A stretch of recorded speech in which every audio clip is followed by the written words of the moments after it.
como les decía, una de las cosas que Ya, tienen en común las parábolas es que tienen en común la inclusión, ¿no? Y en un mundo en donde parece ser que nos hemos acostumbrado a excluir a todos, pues las parábolas nos enseñan la importancia de poder siempre dar la oportunidad a que las demás personas puedan ser parte de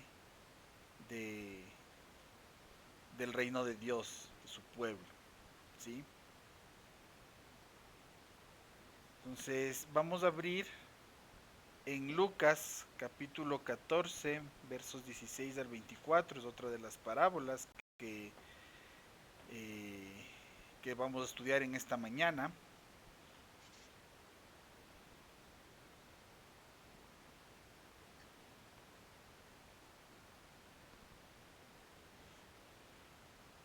Y dice así, desde el verso 16, estoy leyendo en la nueva traducción viviente, Jesús respondió con la siguiente historia. Recordemos que Jesús estaba en este momento reunido con algunos fariseos, con algunos líderes de la iglesia, estudiosos de la palabra de Dios, ¿no? Y da esta parábola, él menciona esta enseñanza que encontramos en Lucas 14, 16 al 24. Dice el verso 16, Jesús respondió con la siguiente historia. Un hombre preparó una gran fiesta y envió muchas invitaciones. Cuando el banquete estuvo listo, envió a su sirviente a decirles a los invitados, vengan, el banquete está preparado. El verso 18, pero todos comenzaron a poner excusas. Uno dijo, acabo de comprar un campo y debo ir a inspeccionarlo. Por favor, discúlpame.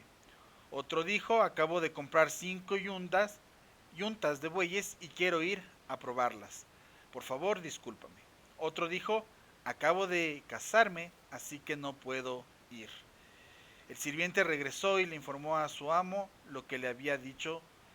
Su amo se puso furioso y le dijo, ve rápido a las calles y callejones de la ciudad e invita a los pobres, a los lisiados, a los ciegos y a los cojos. Después de hacerlo, el sirviente informó, todavía queda lugar para más personas. Entonces su amo dijo, ve por los senderos y detrás de los arbustos, y a cualquiera que veas, insístele que venga para que la casa esté llena, pues ninguno de mis primeros invitados probará ni una migaja de mi banquete.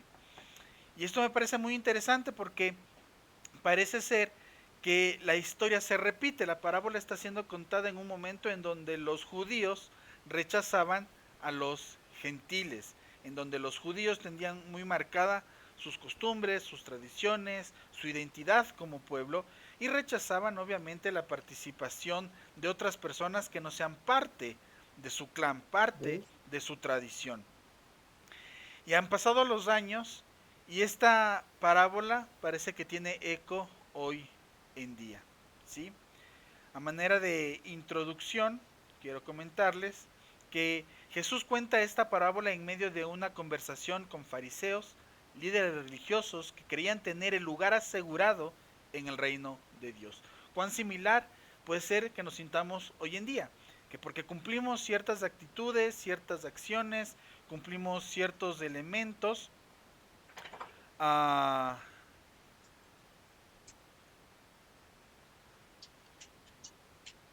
creemos que ya somos parte del pueblo de Dios, somos personas que tienen derecho a ser parte de su iglesia y no nos damos cuenta de que la invitación es para todos.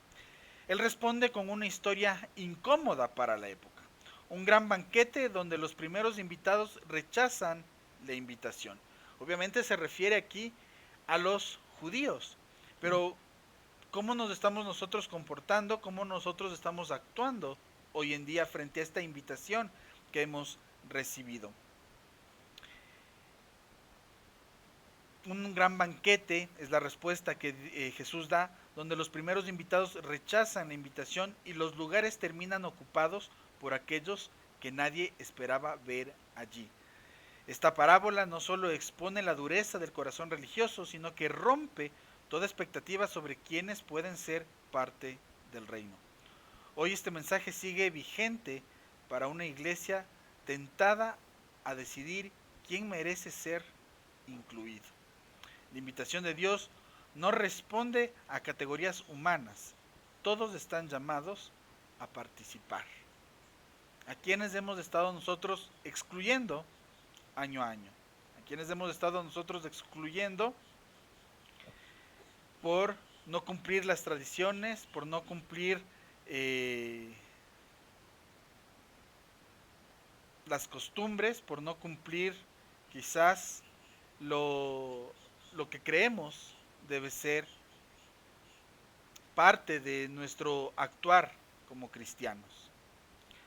Voy a dejar de compartir porque algo pasó con el programa y no está compartiendo.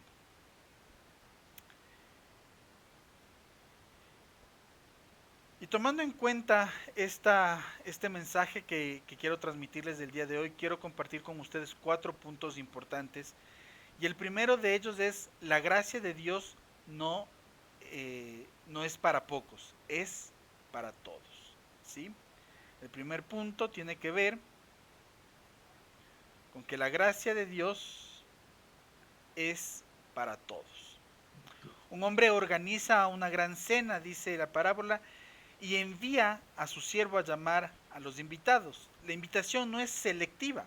El banquete es abundante, generoso y gratuito. Nadie es llamado por mérito, sino por gracia. El dueño del banquete no está dando características para la invitación. El dueño del banquete no está dando parámetros para poder decir quién puede o no entrar al banquete. Simplemente observa que los primeros invitados no reciben o no quieren asistir al banquete y da la orden de que sean invitados absolutamente todos. Este es el corazón del Evangelio que nos hemos olvidado en pleno siglo XXI. Dios no restringe su reino a los dignos, sino que lo ofrece como un don universal, un don para todos. Y esto lo podemos ver, por ejemplo, en otros pasajes como Juan 3:16, el Evangelio de Juan, capítulo 3, verso 16, que lo conocemos casi de memoria, para que todo aquel que en él cree no se pierda. Entonces, lo que estamos nosotros aquí de alguna manera exponiendo, lo que estamos nosotros tratando de manifestar, es la inclusión a todos aquellos que necesitan de este Dios de gracia y de misericordia. Igual lo podemos ver, palabras escritas por el profeta Isaías en el capítulo 55, verso 1, que dice: todos los sedientos, venid a las aguas. ¿Quiénes son los sedientos del día de hoy? ¿Quiénes son las personas que necesitan de este vaso de agua? ¿Quiénes son las personas que necesitan quizás de este elemento que refresca? ¿Y cómo nos estamos comportando nosotros? ¿Cómo restringimos quizás a las personas al acceso a la palabra? Yo siempre les cuento esta historia, trabajando en una congregación aquí en la ciudad de Quito, sirviendo más que trabajando, apoyando. Tuvimos quizás la oportunidad de recibir a personas que eran amantes del deporte, amantes del básquet. Y claro, iban los domingos con el calentador, con el uniforme de básquet, y recuerdo que uno de los ujieres se acercó a uno de ellos y le dijo: no puedes entrar así, no puedes estar vestido de esta manera. Y la pregunta es: ¿quién decide cuál es la vestimenta correcta para asistir al templo?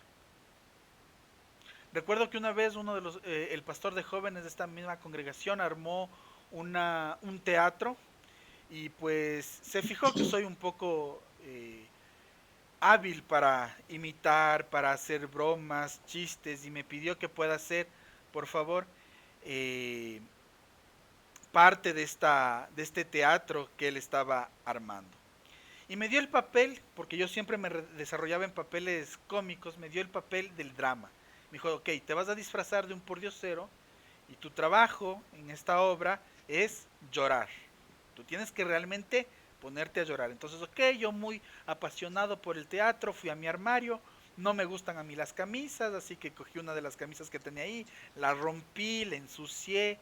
En esa época tenía más pelo y tenía pues churros, así que yo generalmente utilizaba cremas para que los churros se vean medio bonitos. Así que ese día decidí no ponerme nada, estaba todo afro, ¿no? Y me puse un pantalón y lo que dije, bueno, voy a entrar al templo desde afuera ya en el papel, así que llegué muy temprano, dejé mis cosas, me quité los zapatos, salí, las personas comenzaron a entrar y yo después de la alabanza o en medio de la alabanza entré al templo descalzo, ¿no? Estaba con un poco de tierra en la cara tratando de meterme en el personaje y entré y me senté en uno de los bloques de sillas dentro del templo. Y obviamente que me bañé. Lo único que estaba era disfrazado nada más. Pero de repente, una de las personas, una mujer, se acercó y me invitaba a salir. Una de las personas dentro de la congregación me hacía los gestos de retirarme. Y yo estaba ya en mi papel, ¿no? Yo estaba como quizás hemos visto personas con estas características en las calles, ¿no? Hablando constantemente, oraciones sin sentido, con movimientos repetitivos, me torcía las manos. Y claro, mi personificación lo que estaba haciendo era incomodar a las personas que estaban alrededor. Y era chistoso porque yo estaba sentado y por lo menos de alrededor mío las sillas estaban vacías y era como que todos, uy, cuidado. Y la típica reacción que creo que yo también lo haría ahora que tengo a mi pequeña, el poder protegerla, ¿no? Separarla de estas personas porque no sabemos cuál puede ser la reacción. ¿Estarán drogados? ¿No estarán drogados? ¿Cuáles serán sus intenciones? Pero desde la perspectiva del mendigo, era interesante ver cómo todos se alejaban y todos de alguna manera trataban de protegerse. Y lo más chistoso es que la actitud automática de esta mujer fue invitarme a salir. ¿Por qué? Porque cuidado e interrumpimos el santo mensaje del pastor, ¿no? Porque es pecado interrumpir a los pastores mientras predican. Esa es la idea que tenemos hoy en día. Porque cuidado incomodamos a las personas en la alabanza. Cuidado y estas personas comienzan, porque no sé si han visto, a veces comienzan a gritar amén, amén, porque ya hay un desorden quizás en su forma de pensar. Pero cuidado y nos quiebra, cuidado y nos rompe la estructura de la liturgia, la estructura de lo que estamos nosotros planteando, la estructura de lo que tenemos por costumbre hacer los domingos, porque no está permitido hacer eso. Y luego, claro, la Ujier ya se tranquilizó cuando vio que era todo parte de un sketch. Porque yo ya tuve que de alguna manera soltarme la mano y luego pasar al frente, casi al altar, para comenzar con el drama y llorar. Y es como que todos, es una obra, se relajaron, comenzaron a respirar. Pero mientras no captaban que era parte de lo que el pastor quería demostrar en su mensaje, la tensión era evidente dentro de la congregación. Quiero compartir con ustedes una pregunta frente a esto. ¿Estamos reflejando con nuestras actitudes y palabras que el reino es para todos o solo para los que se parecen a nosotros? Uno de los Para todos. cuestionamientos que generalmente se hace es por qué Dios en el Antiguo Testamento le dice a su pueblo no matar, pero capítulos más adelante resulta que los hebreos están matando a los cananeos, a los fariseos. ¿Por qué hay esta especie de contradicción? Y un profesor en el seminario me explicaba que, claro, ellos cuando reciben la instrucción de no matar pensaban que estaba mal matar a la persona de su propio pueblo. No habían comprendido la instrucción de parte de Dios. Y creían que estaba bien entonces matar al otro que es diferente a mí. Por eso de alguna manera nosotros vemos, cuando analizamos por ejemplo en la historia la actitud de Hitler, cómo él justificaba el asesinato de los judíos. porque los ponía justamente en esa otra categoría, en una categoría diferente, en una categoría inferior. A estos sí los podemos matar porque son otros, no son iguales a nosotros, son diferentes a nosotros. Y como son diferentes a nosotros, por lo tanto no tienen los mismos derechos que nosotros. Y por eso podemos matarlos. Y la actitud de la iglesia hoy en día es la misma. Hacemos nuestras reuniones basándonos en características similares, en características que son iguales a nosotros, y aceptamos a los que se parecen a nosotros, a los que se visten igual a nosotros, a los que hablan igual a nosotros, y a veces incluso a personas que tienen hasta la misma economía que nosotros. Es muy difícil encontrar iglesias heterogéneas, con una gran diversidad, porque nos sentimos incómodos dentro de la diferencia. Pero cuando vemos cómo Jesús actuaba y cómo Él se relacionaba con otros, entonces comenzamos a cuestionarnos cuál es el tipo de evangelio que nosotros estamos planteando el día de hoy. Y esto me lleva al segundo punto. Las excusas revelan el corazón de quien no quiere compartir. Las excusas revelan el corazón de quien no quiere compartir, y esto lo vemos en los versos 18 y 20. Uno tras otro, los primeros invitados comienzan a dar excusas. Todas tienen que ver con sus propios intereses, bienes o relaciones personales.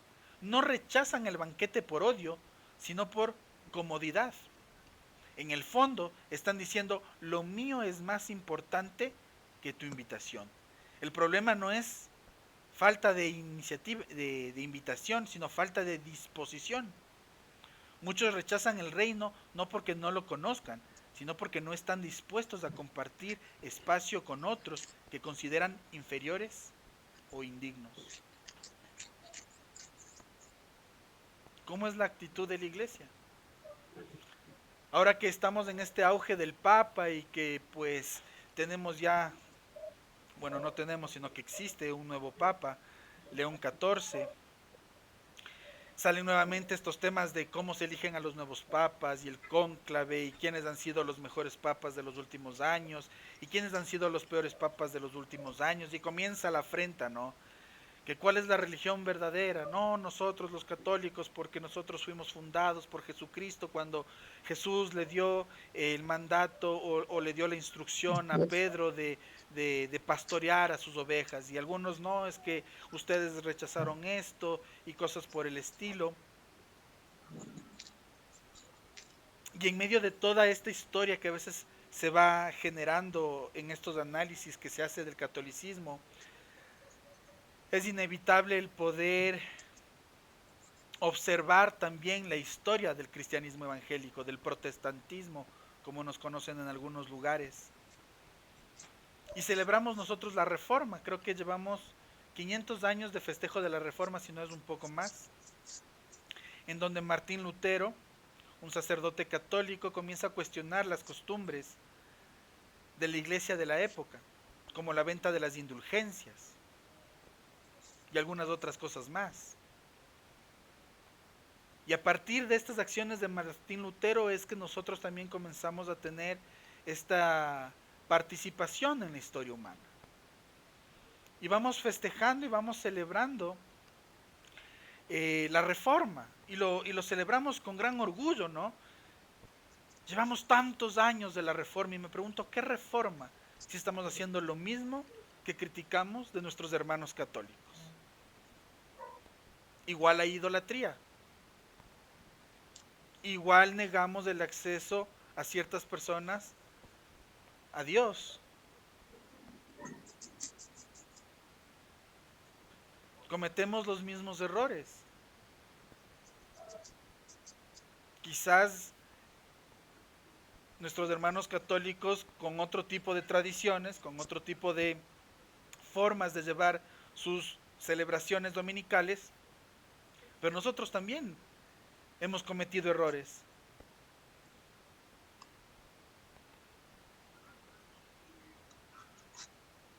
Y de alguna u otra forma eso nos lleva a preguntarnos, ¿dónde está la reforma verdadera?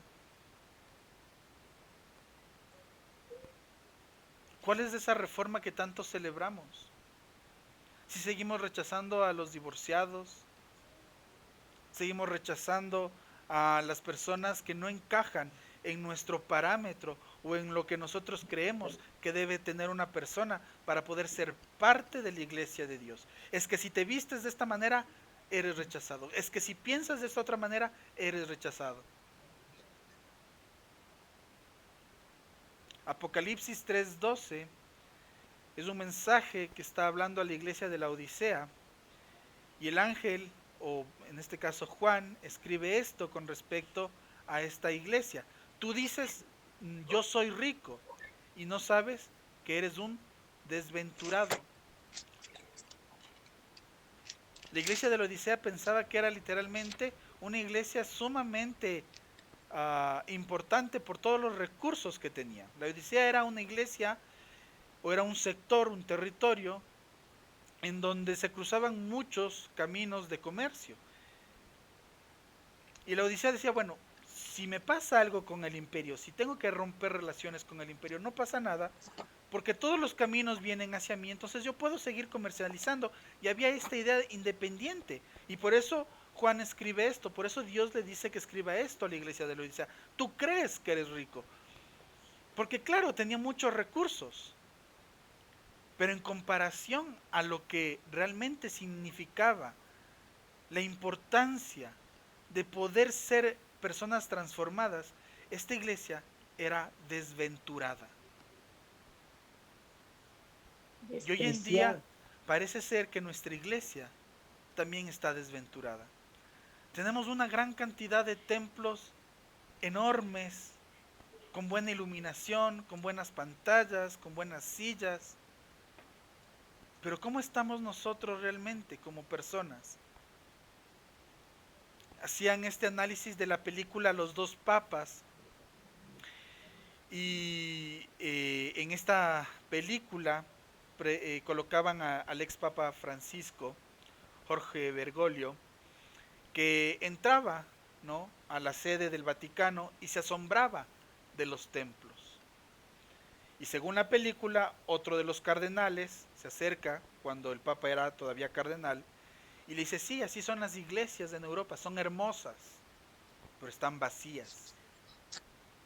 Y parece ser que estamos nosotros construyendo iglesias hermosas, con templos magníficos, que cubren todas las necesidades, pero se están quedando vacíos, porque estamos colocando tantas barreras que las siguientes generaciones ya no están interesadas en ser parte de un grupo que los rechaza, que los denigra, que los margina.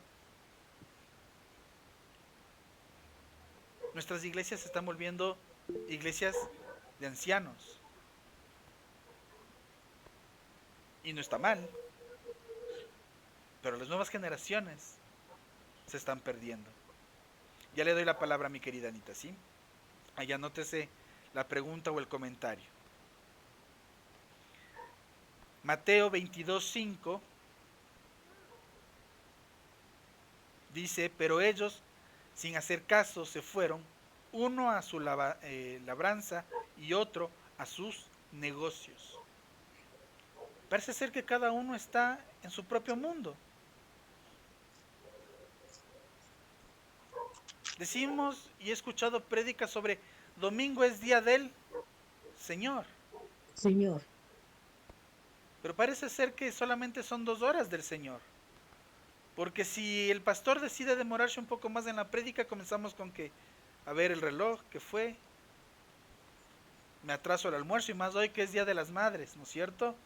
Que comenzamos con que, pero ya me están esperando, ya se está demorando, pero me dijo que solamente 1 hora, que fue que no se acaba, que fue que ya no se calla, y comenzamos con eso. Día del Señor, pero parece ser que solo dedicamos 2 horas a este día del Señor, porque cada uno tiene que hacer sus cosas. Y ya no tenemos tiempo para capacitarnos, ya no tenemos tiempo para pensar en las necesidades del huérfano, de la viuda, del pobre. Y no solamente del pobre físicamente, sino del pobre emocionalmente, del que necesita quizás un abrazo, del que necesita una palabra de consuelo, del que necesita quizás un acompañamiento. Y nos cuestionamos qué significa ser iglesia. ¿Será que iglesia es la que tiene 100 personas, 200, 1500? Congeladas a 8. ¿Estamos poniendo excusas cuando Dios nos llama a vivir en comunidad con personas distintas a nosotros? Es que cómo se viste, es que cómo habla, cómo huele, cómo se expresa. Mi querida Anita, ahora sí le doy la palabra. Si tiene alguna pregunta, duda, comentario. Un comentario, pastor. Buenos días y gracias por el tiempo. Todo lo que usted está hablando, lo que estamos leyendo en la palabra, lo que estamos escuchando, realmente me confronta porque sí, hizo un comentario sobre los templos físicos, pero todo encaja y me confronta como yo, templo del Espíritu Santo, Ujú, porque personalmente suelo tener esas actitudes. No siempre, pero cuando las tengo, están fuera de lugar. ujú. No es lo que el Señor quiere con nosotros, su iglesia, personalmente, templo del Espíritu Santo. Eso nomás. Gracias, Anita. Y sí, para los que no pudieron escuchar, también es la confrontación sobre nosotros como templo del Espíritu. Y ahí es cuando debemos nosotros comenzar a validar qué es más importante, el templo físico, ese templo de muros, ladrillos, sillas, o nosotros como templo de Dios. Porque tampoco dejamos que entren cosas a nosotros como personas. El cariño, el abrazo, porque estamos sumamente dolidos. Quiero compartir con ustedes este tercer punto. La mesa del reino se llena con los que nadie esperaba. Esto lo vemos en el verso 21-23. Ante el rechazo, el señor de la casa responde con una apertura radical. Llama a los pobres, a los mancos, a los cojos, a los ciegos.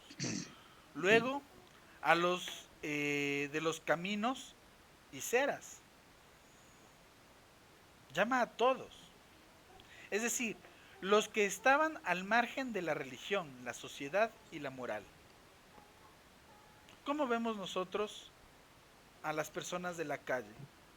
El día de ayer que fui a la fundación, a la oficina de la fundación, estuve atendiendo y ya para el regreso pues me embarqué en el trayecto y me subí al bus y me senté al lado de una señora. A mí me gusta sentarme a la ventana porque me gusta ver el paisaje, ver las tiendas, ver lugares en donde quizás podríamos generar, no sé, alguna cosa, ponerme un restaurante, alguna cosa. Me gusta divagar, me gusta pensar, me gusta soñar y siempre tiendo a buscar asientos cerca a la ventana. Y al lado mío me dio paso una señora ya adulta mayor y llegamos más o menos a la Colón y América. Y en ese sector hay una tienda que vende helados, que me suelen gustar mucho. Son helados de crema, si mal no me equivoco. Que venden de, de mora, naranjilla, eh, vainilla, chocolate. Entonces yo estaba preparándome para sacar mis 50 centavitos y comprarme el helado. Y se subió el señor que estaba vendiendo los helados, por ahí ya me ganó otras señoras los helados. Dije, bueno, ya se suben varias personas más. Se baja el vendedor y suele subir nuevamente con más helados. Y en medio de esa transacción se sube un joven, adolescente probablemente. No habrá tenido más de 15 años. Y se subió con una funda pegada a la boca y en la mano 2 tarros de cemento de contacto. Y tú ya veías justamente ese aspecto de su estado volátil, fuera de esta realidad. Y sí te causa cierta incomodidad. Pero me causó más incomodidad la actitud de la persona que estaba a mi lado. Porque comenzó con, ay, pero ¿cómo es posible que le dejen subirse? Dios mío, ¿y ahora qué va a pasar? Y comenzamos a cuestionarnos cosas, ¿no? Y de repente él se acercaba donde una de las personas del bus, medio tambaleando, con esa sonrisa, producto de esta desrealización en la que se encontraba, quizás pidiendo limosna. Obviamente en estas situaciones críticas yo nunca digo den dinero porque será utilizado para seguir comprando droga, pero la actitud de las personas ante el rechazo, incluso la mía misma, ese ejercicio de pensar y de validar cómo debió haber sido mi actitud, ya llega un poco tarde, porque la primera reacción es defenderme, protegerme, cuidarme. Pero los comentarios de esta persona seguían siendo muy fuertes, seguían siendo muy displicentes. Y de repente veo que él se quita la funda de la boca, y me imagino que producto de la pega, porque el cemento de contacto es una pega, él tenía los labios como que pegados la funda. Y cuando tú quizás coges la brujita y tratas de despegarte, ¿te duele o no te duele? Creo que sí. Pero él al despegarse la funda no sintió dolor, probablemente por el estado de drogadicción en el que se encontraba. Y la actitud de las personas del bus era la de esquivar los ojos, la de recluirse. Y es la misma actitud que tenemos en cambio en las iglesias. Porque si esta persona hubiera entrado a un templo, hubiéramos actuado de la misma forma. Y lo digo porque actuando como dije en el ejemplo, de mendigo ya habían personas que se tapaban la nariz, como que si yo apestara. Y yo sí me había bañado para esa obra de teatro, solamente me disfracé nomás. Pero habían personas que se ponían la nariz así, los dedos así.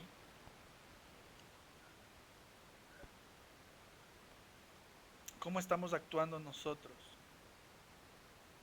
La gracia de Dios no tiene fronteras sociales, económicas, físicas ni morales. Y eso nos estamos olvidando como iglesia.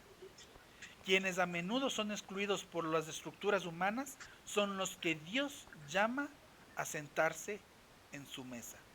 ¿Quiénes son estos excluidos socialmente? Primera de Corintios, la primera carta a los Corintios, capítulo 1, verso 28 dice, y lo vil del mundo y lo menospreciado escogió Dios. No solamente refiriéndose al papel de este siervo, sino incluso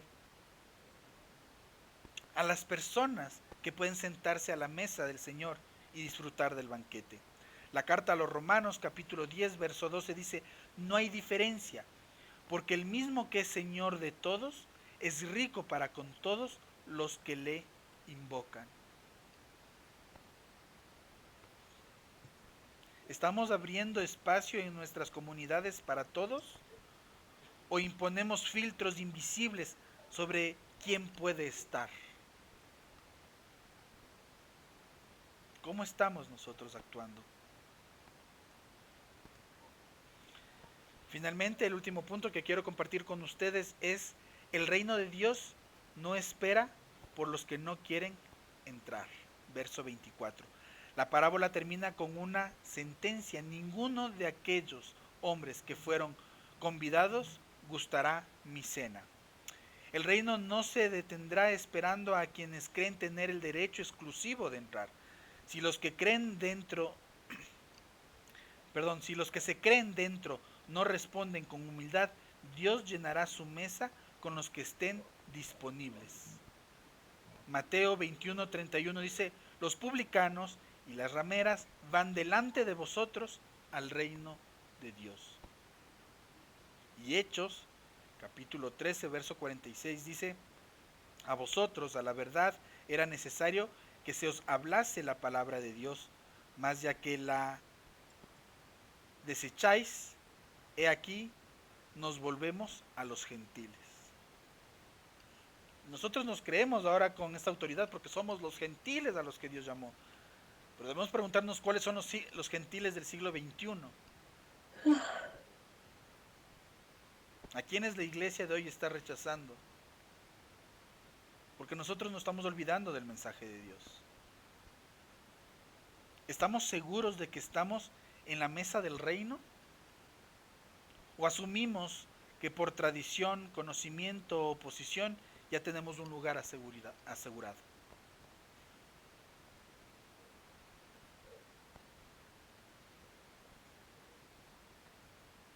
Para concluir, Dios ha preparado un banquete y su deseo es que la mesa esté llena. Toda la Biblia habla de ese deseo de parte de Dios, de incluir a todos y de tener la mesa llena. El reino es más amplio que nuestras estructuras, doctrinas o preferencias personales. El mayor peligro no está afuera, sino en el corazón que cree que puede decidir quién entra y quién no. Así que les dejo algunas preguntas a los que están presentes y a los que están en casa para reflexionar y poder aplicarlo en nuestras vidas. ¿A quién estás dejando fuera cuando Dios ya le envió una invitación? ¿Vives como alguien que ha sido incluido por gracia o como si merecerías tu asiento? ¿Estás dispuesto o dispuesta a hacer espacio en la mesa para los que no se parecen a ti? Contéstate estas preguntas. Padre, gracias te doy por esta mañana, gracias te doy por este tiempo, gracias porque nos sigues confrontando frente a cuál es el verdadero mensaje de Cristo. Todas las parábolas hasta ahora tienen una connotación de inclusión, tienen una connotación de que tú veniste para todos, para el mundo. ¿Quiénes son los gentiles del siglo XXI? ¿A quiénes hemos estado rechazando? Porque no se visten igual que yo, porque no hablan igual que yo, porque no piensan igual que yo, porque no predican igual que yo, porque no reconocen las doctrinas de la misma forma en que yo las considero. ¿Qué muros hemos levantado y esos muros a quiénes están impidiendo que entren a tu banquete? Si hoy este mensaje ha traído transformación, dame la oportunidad de ser ese instrumento, de ser ese siervo que invita a todos, indistintamente de esa categoría social que nosotros podamos poner. Transforma mi mente, porque sí, a veces es complicado, a veces es de alguna manera temeroso el convivir con aquel que es diferente a mí. Pero no permitas que mis ojos se centren en la diferencia, permite que mis ojos puedan ver lo que nos hace iguales. Gracias te doy por todo lo que tú haces y por lo que harás. A ti toda la honra y toda la gloria, por los siglos de los siglos. Amén. Amén.